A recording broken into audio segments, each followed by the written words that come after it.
everyone. Wei. I'm second-year PhD student from Edinburgh School of Management at UMass Amherst, and I'm also the VP in UMass Amherst student chapter of Informs. Today we have the great honor to invite Dr. Andrew Trapp with us. Dr. Trapp is professor from Operations and Industrial Engineering Department at WPI. He's also affiliated with Math Department and the Data Science Department at WPI. One of his biggest research interests is allocation of skill allocation, specifically in the area of human trafficking and refugee placement. So, Dr.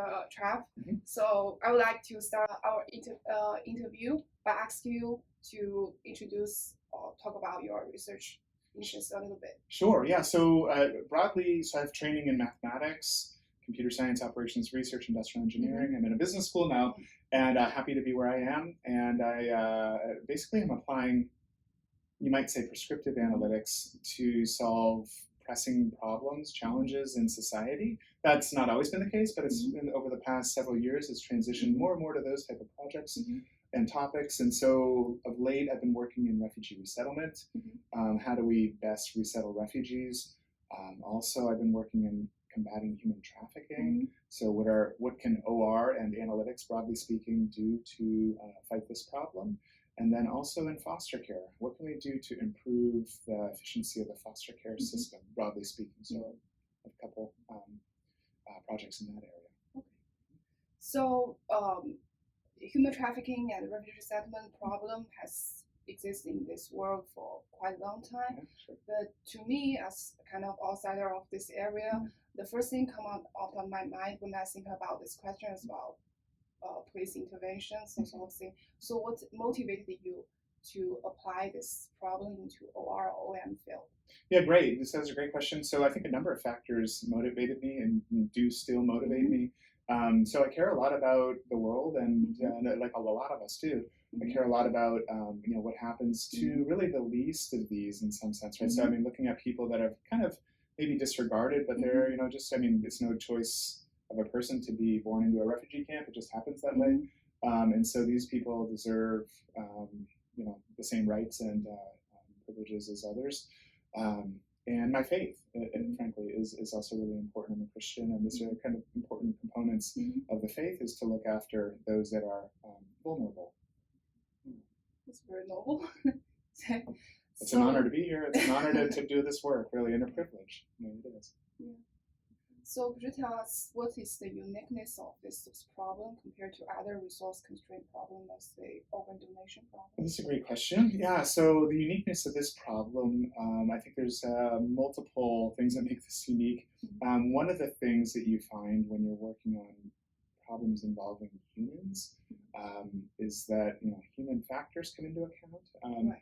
And I don't mean human factors necessarily in the sense of the topical area, human factors, though, I mean, I suppose there's a lot of relation there. I mean, just the aspects of, so placing a human, a refugee, into a community is different than placing a job onto a machine, right? I mean, it's kind of a different, right?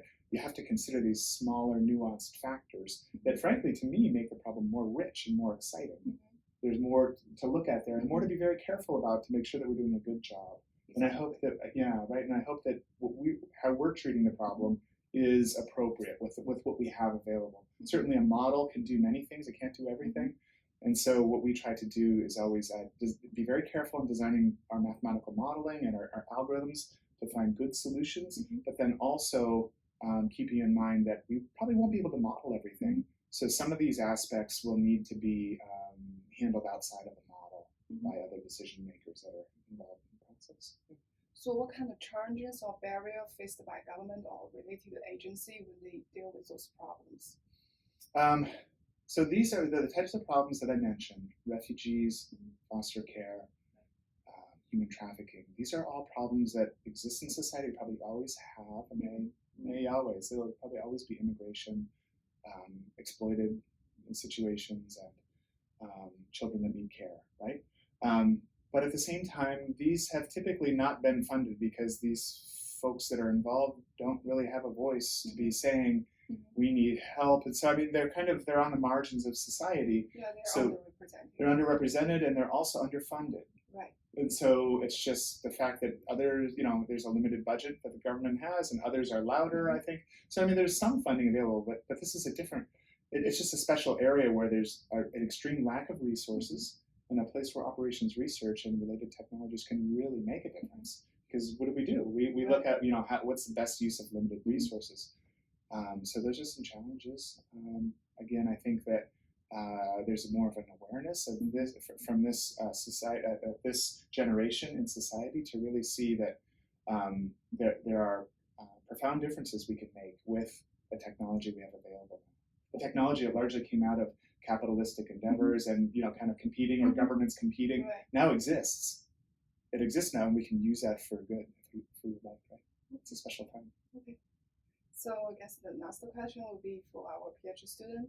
So for most of us, we find it difficult to balance the life and the academia stuff. So as a professor, you handle different things at the same time. You write articles, you even write books. That's quite amazing. And also you have your own personal life. You apply grant. So could you give us some suggestions? Yeah, right. So I have a couple thoughts there. That's a great question. Glad you're asking that. Productivity is really an important thing to consider. Personal productivity. As industrial engineers, they, in operations, managing operations, we care about how do we do things efficiently. So we can apply that to our personal lives and say, when do I work best, during the day or night? Or so we can look at those things. We can also look at what are my work processes, my internal work processes. How do I, so getting good at, so most of us work on computers, so getting really good at being efficient in using the computer has really helped. I'm speaking even of shortcuts or different things that really shave off small amounts of time, but they add up, right? Emails, frankly, I use a voice dictation for my emails because I have so many emails that it would just take, so it cuts off, a third of my time of emailing because it's important. So looking at those small factors around are important, but also setting boundaries. I happen to have a young family with three children, and that's really important to me. So I set boundaries, strict boundaries. I have working hours, and then after working hours is time with family. Weekends is time with family. I don't 100% honor that, but I try to. Right? There are times where I just need to do some things outside of it. And if you set yourself these boundaries, it's amazing what you can get done. And so these are the times I will work, and I'll do the best I can in that time. So those are some of the strategies that I've used. Maybe those are helpful.